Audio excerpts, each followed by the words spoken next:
Boa noite a todos. Nosso encontro de hoje, vamos falar a respeito do EFD-REINF, né? Como é que era, como é que está, qual que é a situação. O que acontece, né? Antes de existir EFD-REINF, antes de existir o E-Social, que a gente falou na aula passada, né?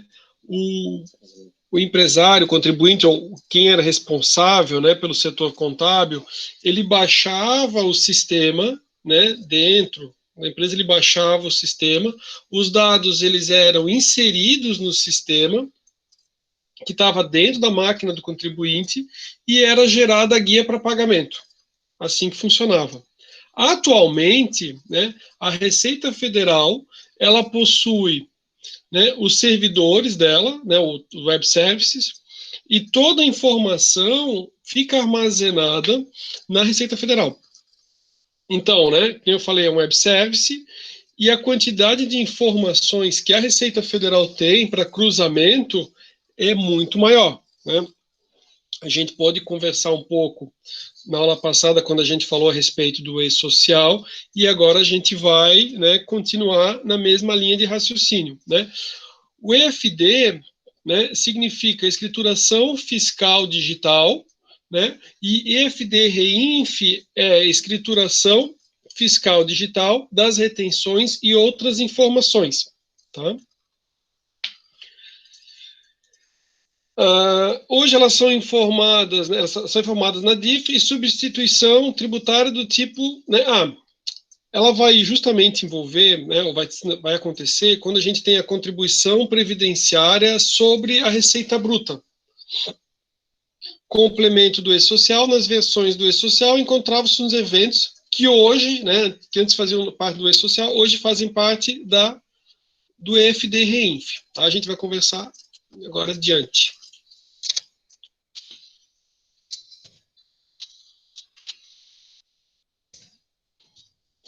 Bom, aqui, né, EFD-REINF, tem aqui a sigla bem o que eu falei como sigla, né, por extenso, escrituração fiscal digital de retenções e outras informações fiscais, né?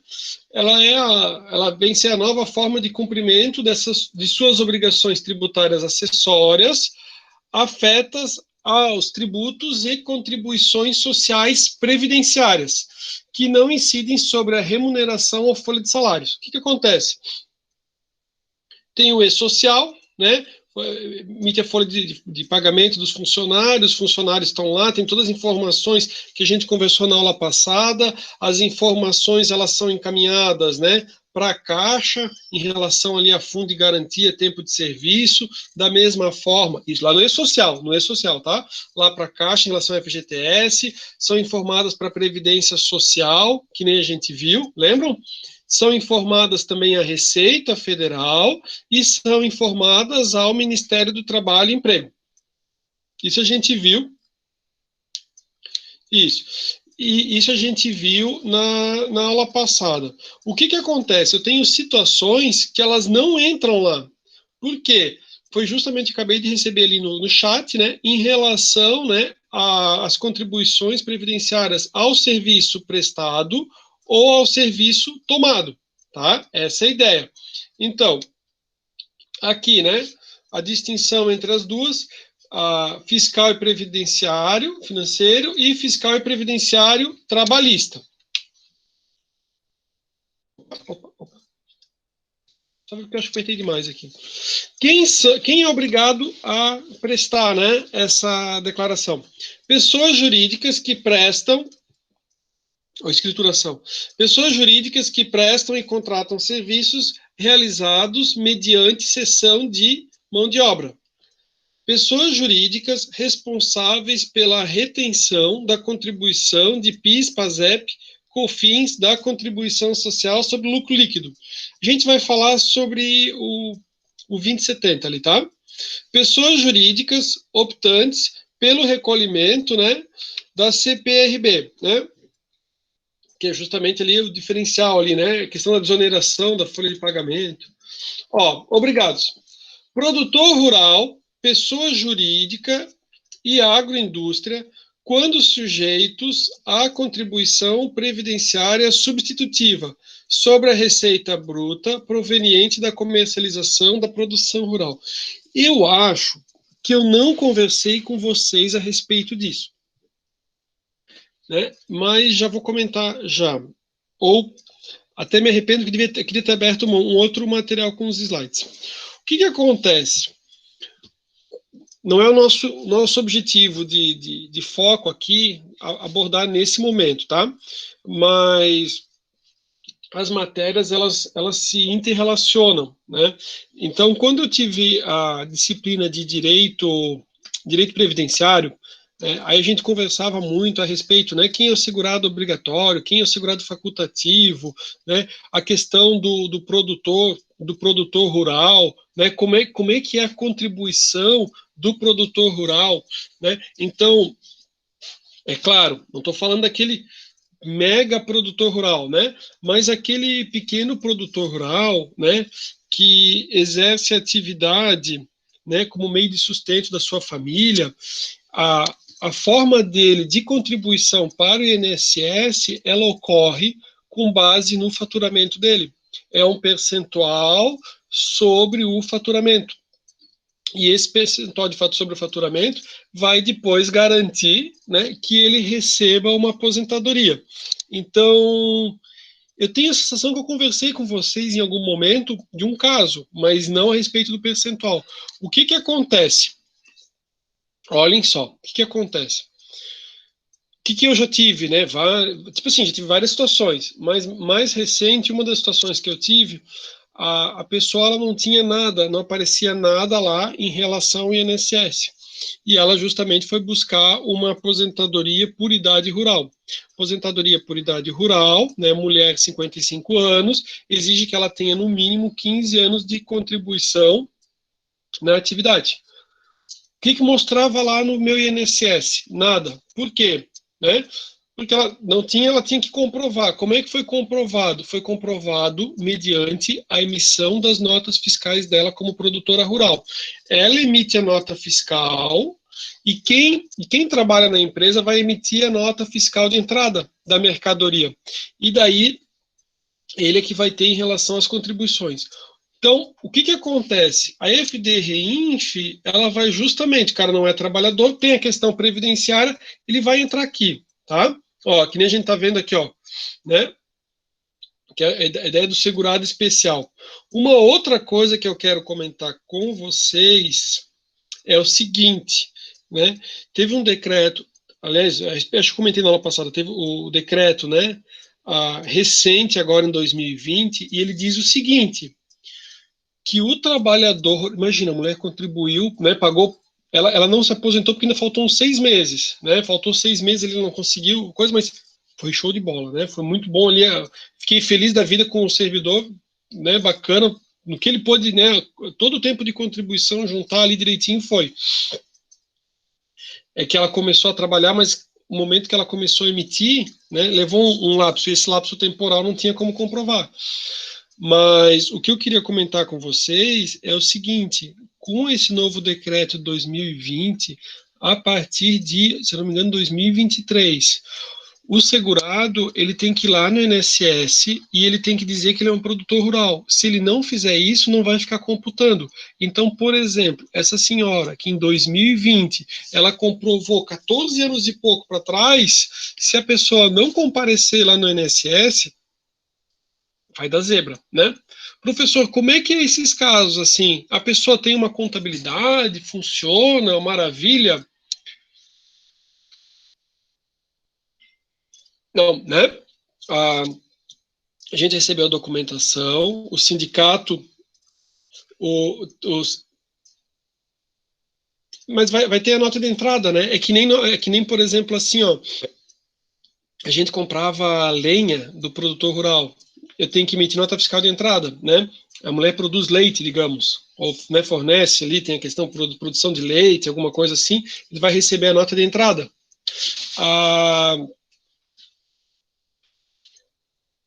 Mas eu não tenho mais a mensagem no chat. Quer ver? Ó, tem uma mensagem que eu não tenho no chat. Isso.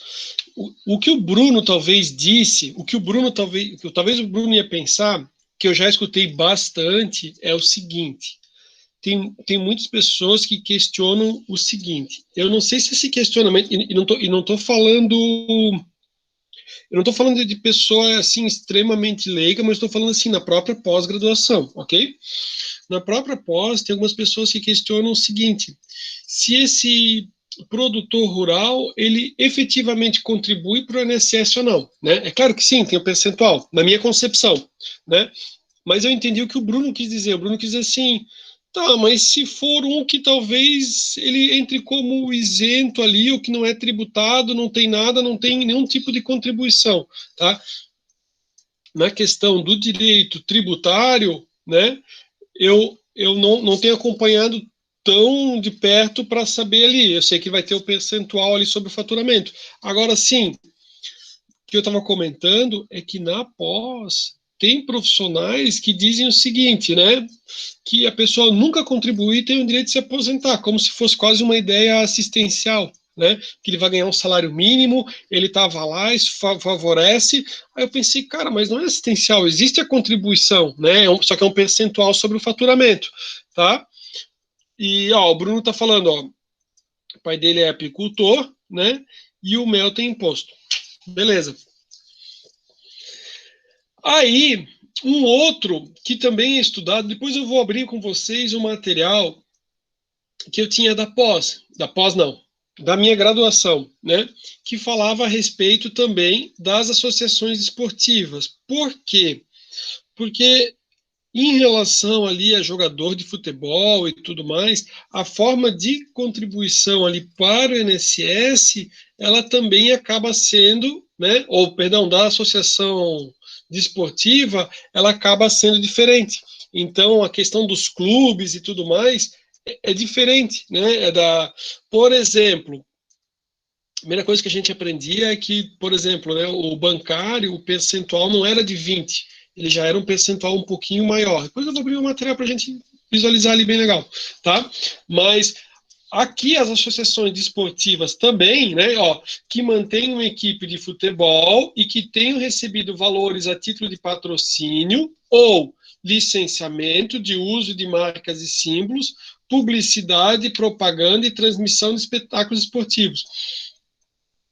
Então, quando você estuda direito previdenciário, você descobre que a forma ali de contribuição previdenciária deles é diferente, né? E aqui, a gente na contabilidade, ou a respeito aqui da escrituração fiscal digital, a gente vê que daí, tipo assim, também não se enquadraria no E-Social, que faz todo sentido, como é algo diferenciado, ele vai se enquadrar aqui, ok?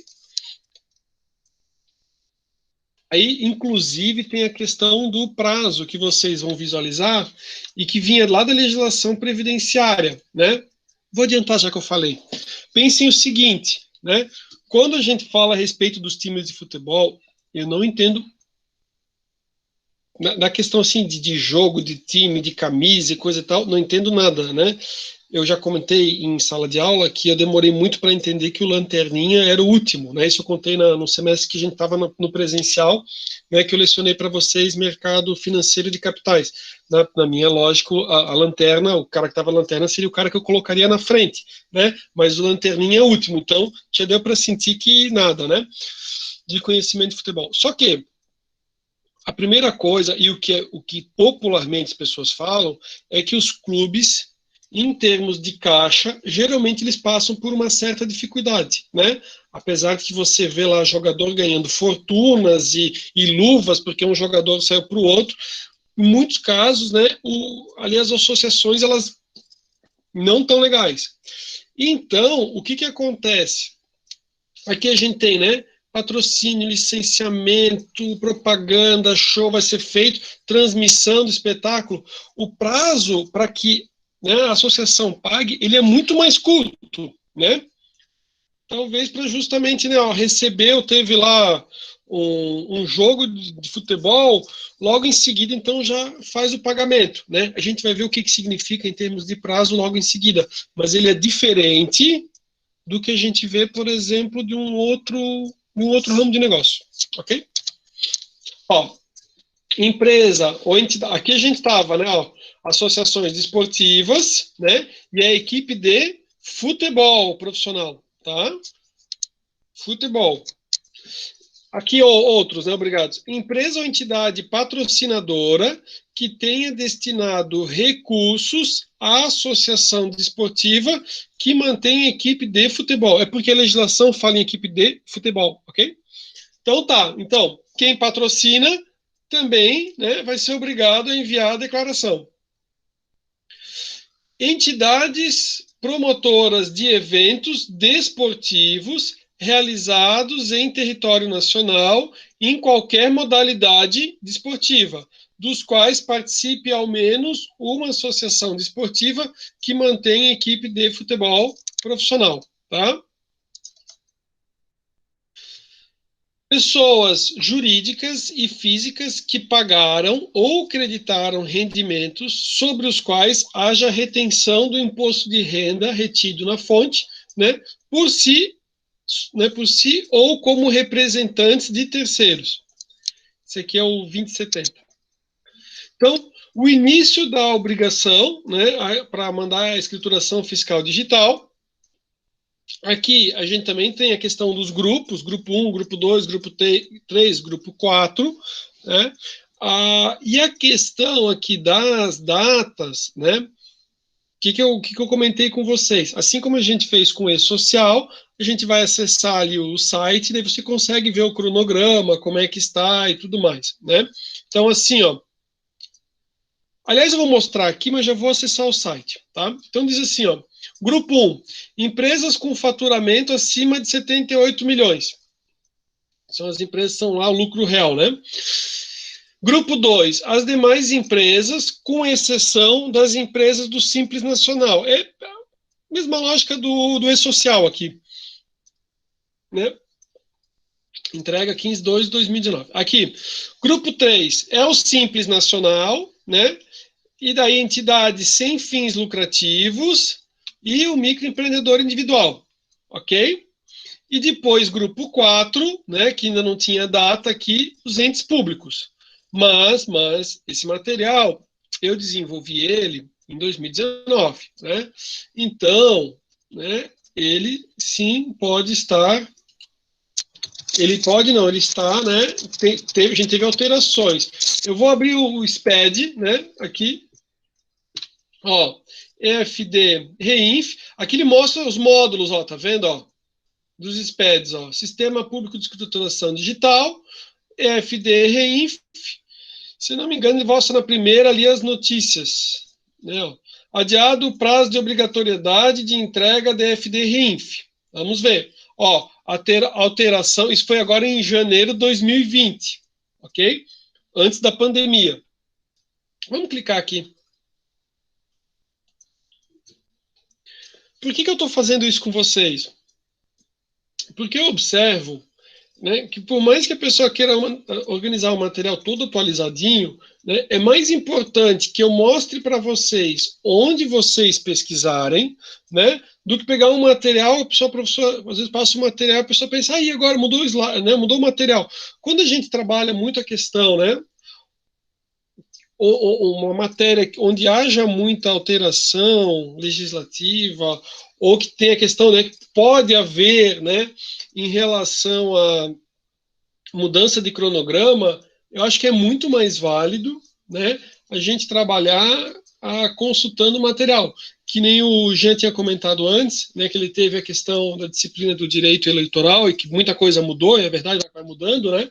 A mesma coisa a gente vai ver, e vocês já sabem bem, que estão no dia a dia, né, em relação à prática. Então, assim, ó, teve uma alteração e diz assim, ó, a Receita Federal adiou o prazo de obrigatoriedade de entrega da escrituração fiscal digital, FDRENF, né, para os contribuintes do terceiro grupo. Então, vamos ver para quando ficou, né?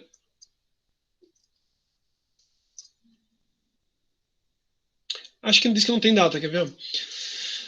Dentre os contribuintes que entregam, estão, por exemplo, as empresas optantes pelo Simples, não. O novo auto definirá o novo prazo de entrega, que estava previsto para iniciar em janeiro, né? Era para iniciar hoje. Então, a notícia é de hoje. Era hoje, a notícia de hoje, né? Dá para ficar louco. Tá? Dá para ficar louco.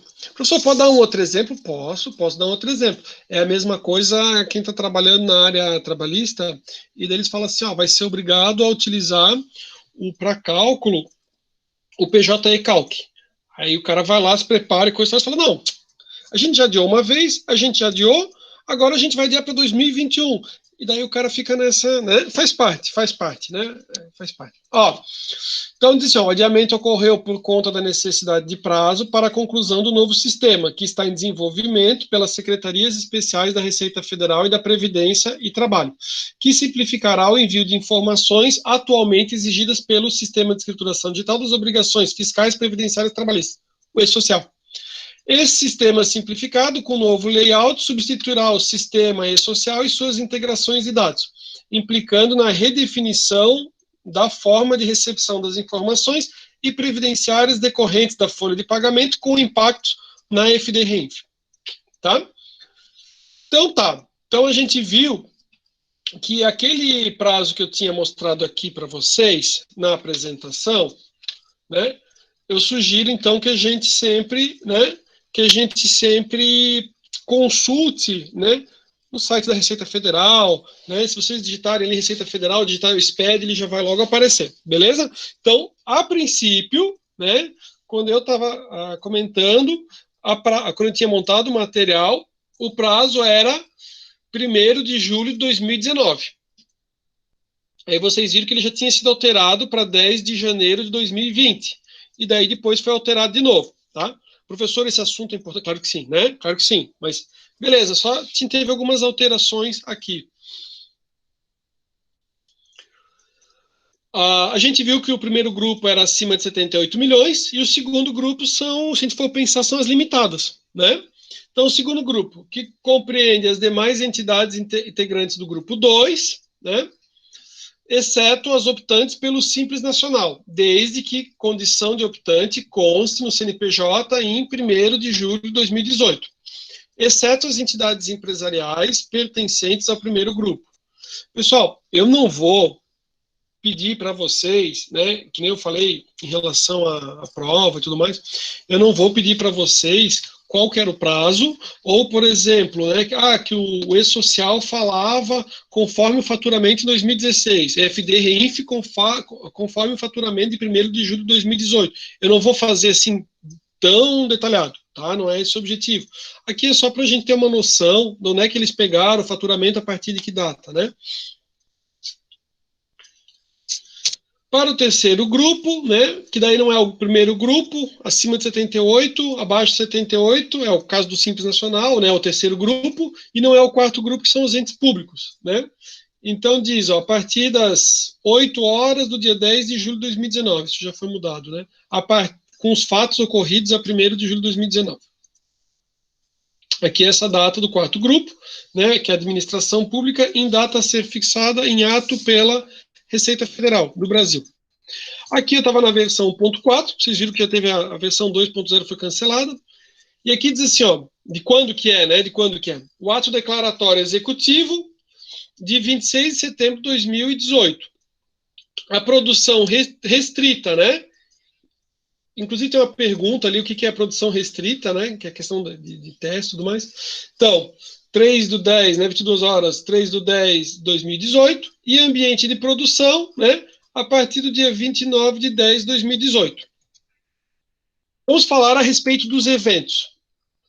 Eu tenho ali os eventos. Então, o evento inicial, né, é o cadastro, R1000 cadastro, R1070 tabela.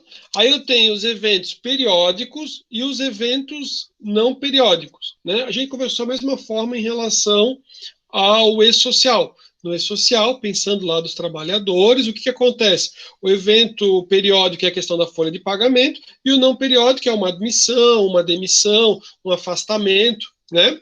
Aqui vamos ver o que é o periódico e não periódico. Então, aqui ele traz, ó, R1000, informações do contribuinte, né? Aqui, R1070, tabelas de processos administrativos e judiciais.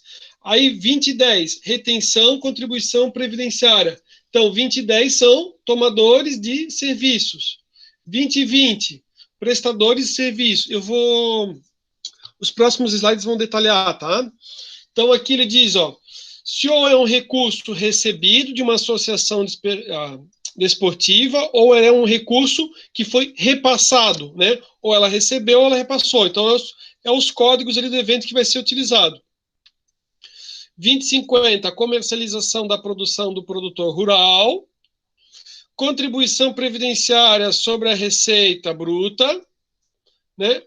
O 2070, a gente vai comentar, inclusive está lá nas perguntas, até vou pedir para que vocês pesquisem ali a respeito das perguntas ali. O 2098 é uma situação que você precisa reabrir um evento periódico, e o 2099 é o fechamento dos eventos periódicos, né? 3010, receita de um espetáculo esportivo, e 5001, informações das bases dos tributos consolidados por contribuintes. Aqui, a gente vai ver que tem, inclusive, alteração aqui, tá? Já teve alteração aqui, mas é bem tranquilo para localizar ali. E o R9000 é exclusão de eventos. Então, esse era o resumo dos eventos. Prazo de envio, né? Prazo de envio é mensal até o dia 15 de cada mês, né? Exceto, lembra que a gente falou sobre a associação desportiva, né? Então, exceto espetáculo desportivo. Nesse caso, até o 2º dia útil após a realização do evento. Então, foi feito lá no estádio, né? Um jogo de futebol, né? Até o 2º dia útil após a realização do evento, tá? É o prazo de envio, é um prazo bem mais curto. Composição da REINF. Conjunto de itens que compõem as regras de validação. Então, layout, né? Informações do contribuinte, a gente já falou, é o R1000. R1070, tabela de processos administrativos e judiciais. Aqui, 2010, né? Retenções, serviços tomados, né? Foram serviços tomados mediante a cessão de mão de obra. E o 2020 são serviços que foram prestados mediante exceção. Então, ou a empresa, né, tomou, contratou, ou ela, né, foi prestadora. Vai ter o cruzamento delas, né, das informações. Cada vez mais a Receita Federal tem, né, ou o governo, se a gente for pensar de uma forma mais ampla, o governo tem acesso a todas as informações. Então, assim, um prestou o serviço, ele vai fazer a escrituração fiscal. O outro tomou o serviço. Essas informações, elas têm que todas, né, elas têm que bater, né. Estava dando uma olhada nas perguntas e algumas coisas, então, assim, não sei. Eu sou muito do papel, né, sou muito do papel, e tenho no computador, a gente acaba fazendo sempre backup, né. De vez em quando acontece de alguém dizer assim, professor, deu problema no meu computador. Eu sempre digo assim, tá fazendo trabalho TCC, salva no Google Drive, manda por e-mail, tá escrevendo no computador, manda faz de tudo, né? Para se algum dia der problema na tua máquina, para você ter. E a gente está indo para um caminho que é um processo de digitalização, né? Você vai ter tudo digitalizado, ou até alguns documentos, né? Espero que não, espero que eu tenha entendido errado algo que eu li que parecia muito certo, né?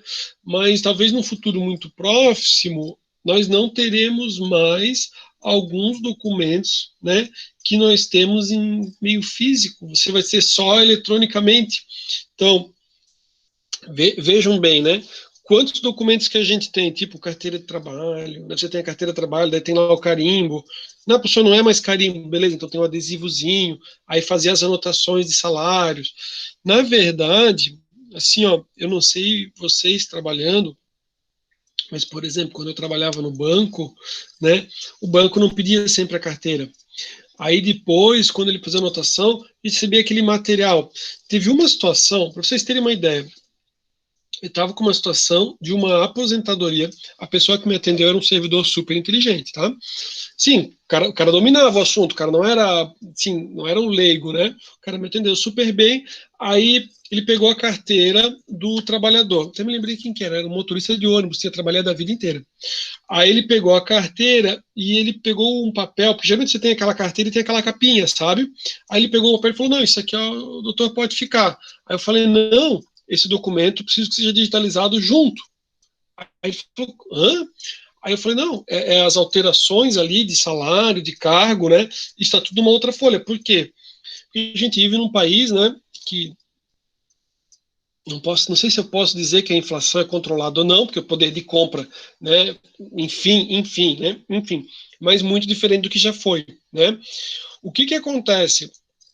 Esse trabalhador, ele tinha uma série de informações que não estavam na carteira, estavam no outro papel, estava assinado pela empresa, né? A mesma coisa é em relação à minha carteira.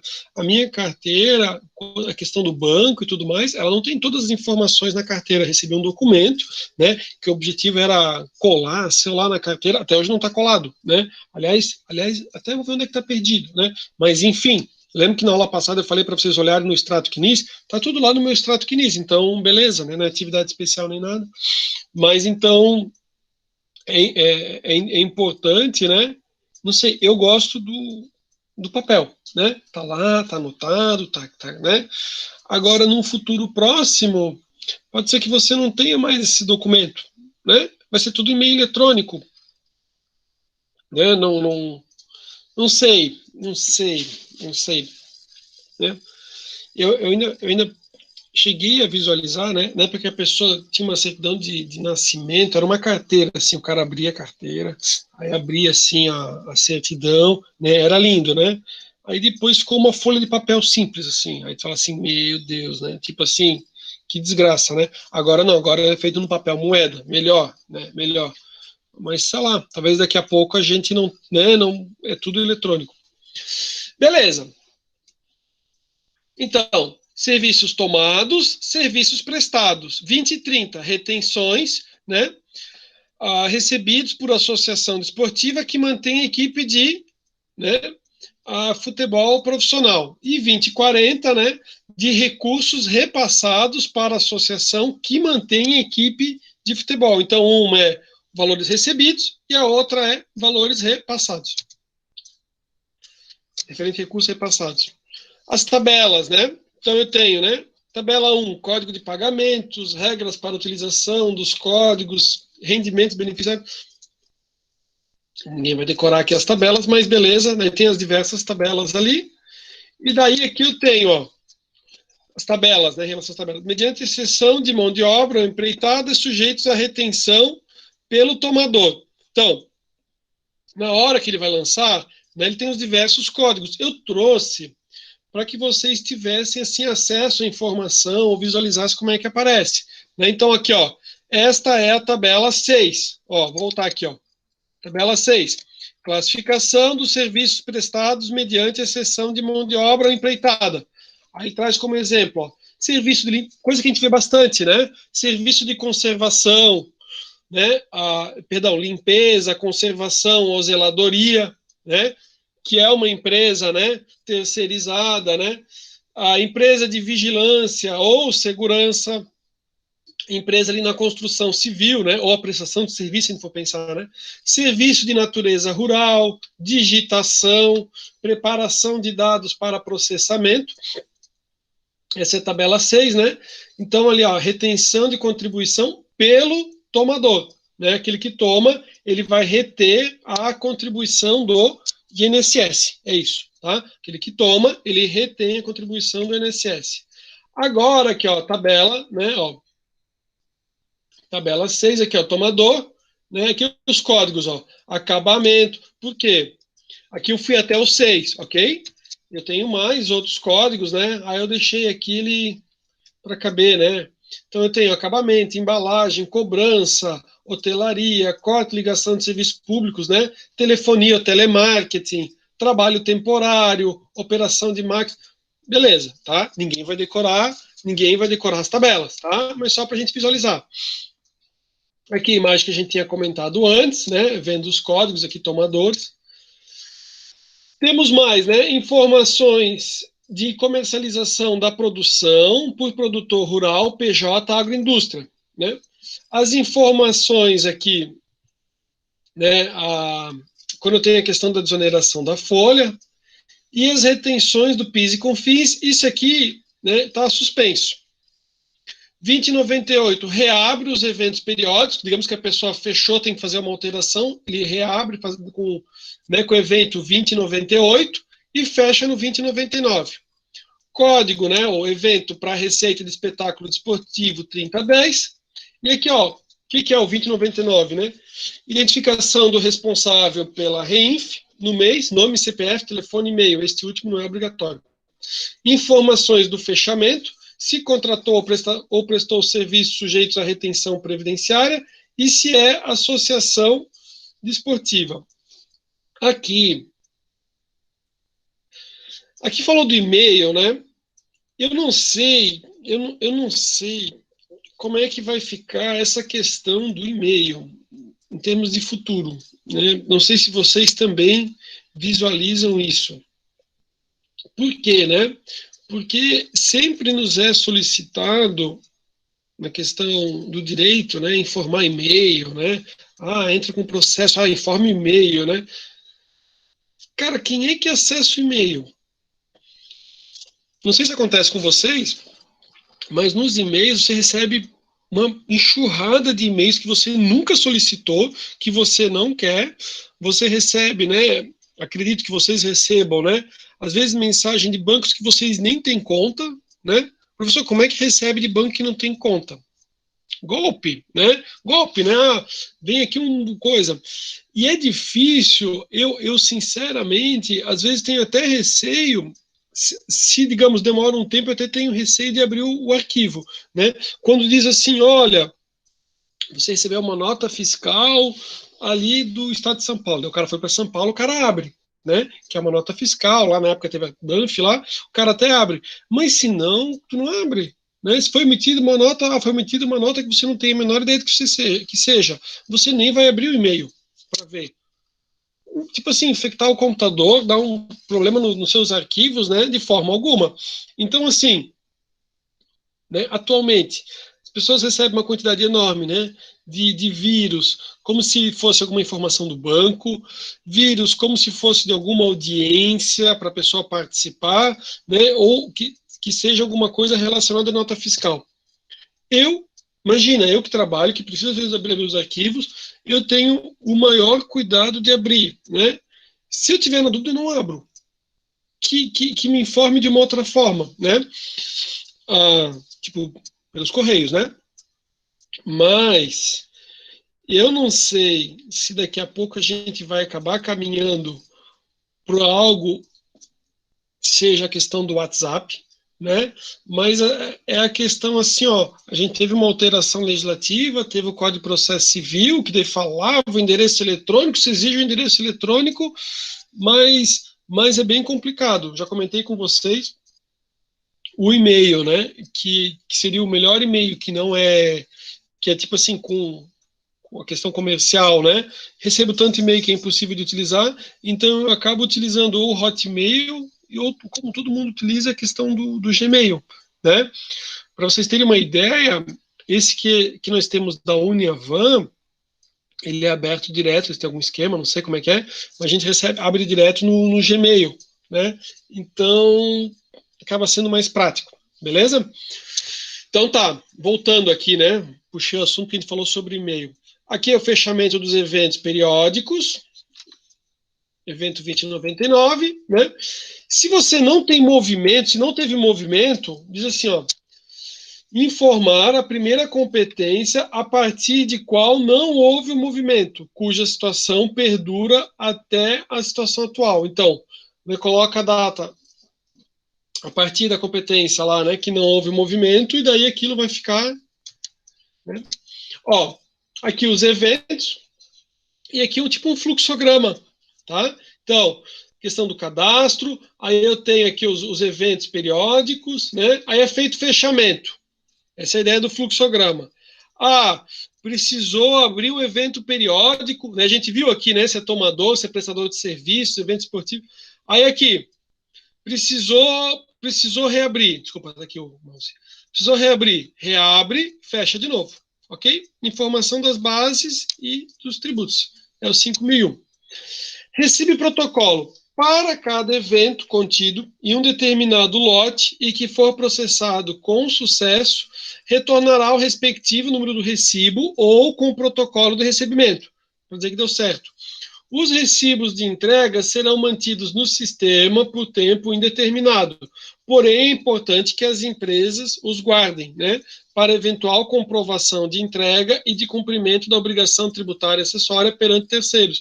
O que acontece? Mesmo quem usa em sistema, o sistema ele puxa a informação e ele salva numa pastinha, né? Eu tive um aluno no outro semestre que ele falou, não, professor, o sistema a gente encaminha, né? Ele automaticamente ele já salva numa pastinha específica ali os recibos. Ó, aqui, né, o registro 5001, sempre que os eventos, né, forem processados com sucesso pelo ambiente nacional da SPED, do FDRINF, será retornado ao totalizador. Aí aqui, né, informações das bases de tributos, aí com totalizador, ó. Eu acho que eu botei mais. Aqui ele diz, ó, arraste uma coluna aqui para agrupar, ou arraste uma coluna aqui para agrupar, né? Aqui eu tenho, ó, valor da contribuição suspensa, CNPJ do prestador de serviço e a base da retenção, né? Caso vocês não consigam visualizar na tela de vocês. Esse é o evento 2010. Comentando novamente ali o caso sem movimento. Inicialmente, se a empresa estiver na situação de sem movimento, deverá enviar o evento 2099, fechamento dos eventos periódicos, né, com a indicação dessa situação e fazer a integração com a DCTF Web. Se a empresa continuar sem movimento por mais tempo, deverá, a cada mês de janeiro dos anos seguintes, renovar a informação, né, fazer anual, prevista nesse parágrafo. Aqui, a respeito do certificado, né? Que ele pode ser do tipo A3 ou A1, que é a questão do eCNPJ, né? Então, diz assim, ó, o certificado digital será exigido em 2 momentos distintos, né? Na transmissão, antes de ser iniciada, e na assinatura digital dos documentos, né? Essa é a evolução, né? Com tudo, você trabalha hoje, né? Ou com ele instalado na máquina, ou com ele tipo num token, tipo um pendrive, né? É conforme o tipo ali, num pendrive. Aqui, eu já vi muitas pessoas que questionaram, né? Às vezes a pessoa tem uma preocupação maior em relação à segurança da informação. Aliás, segurança da informação é um assunto que a gente ainda tem para falar, tá? Assim, a gente pode falar no próximo encontro, vai ficar para M2 se a gente não conseguir em tempo hábil, senão a gente falaria na aula que vem. Que é justamente o seguinte, vocês sabem, sempre a questão da senha é pessoal, você não deve, né, você não deve transmitir essa informação para ninguém, mas acaba acontecendo em muitos casos que, dependendo do tamanho do escritório, as pessoas trabalham e tudo mais, que a pessoa acaba repassando essa informação. Então, eu tive uma colega que ela falou assim, Rafael, eu estou muito preocupada. Eu falei, mas por quê? Ela falou, não, porque fulana, né, acessou ali o sistema com meus dados e eu tenho receio que possa mexer lá e fazer alguma coisa que tipo está no meu nome. Aí eu falei, não, mas tu acessasse com o token, com o aparelhinho, né, na questão jurídica, acessasse com o token? Não, eu fiz com senha, porque tem coisa que você consegue fazer com senha, na questão judicial, dependendo qual que é a seara, tá?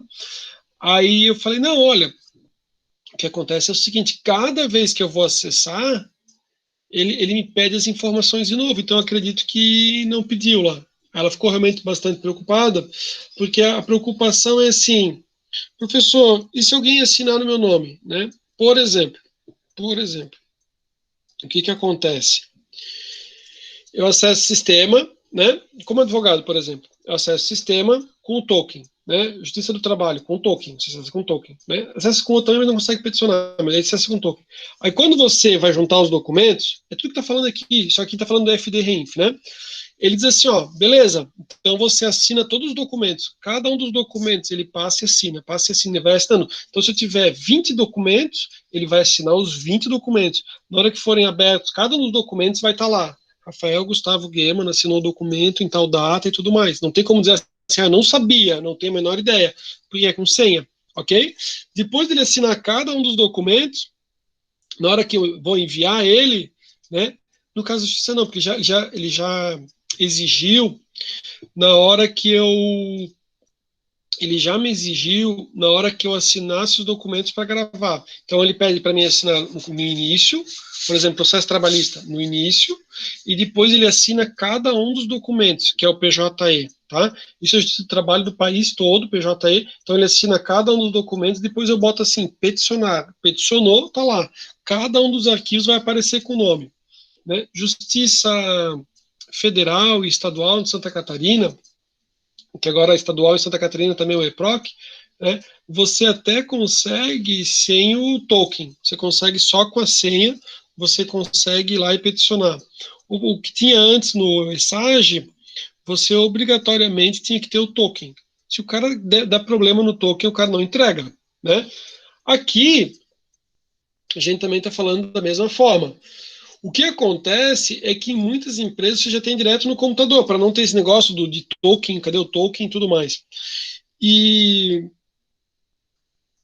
nos escritórios, né, você tem, digamos assim, um volume muito grande, né? Você até pode dizer como é que vocês trabalham a história de vocês, ou se às vezes, por exemplo, no escritório vocês acabam assinando pelo contador. Tipo, o contador já tem plena confiança e assina.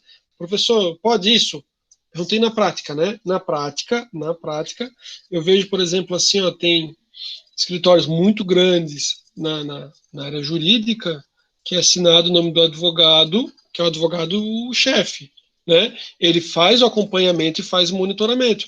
Mas, assim, são muitos profissionais, só que, é claro, tem um número reduzido que trabalha com ele, tipo uma equipe, é assinado o nome dele, é o token dele, ok? A mesma coisa, com certeza, acontece nos escritórios, né? Beleza.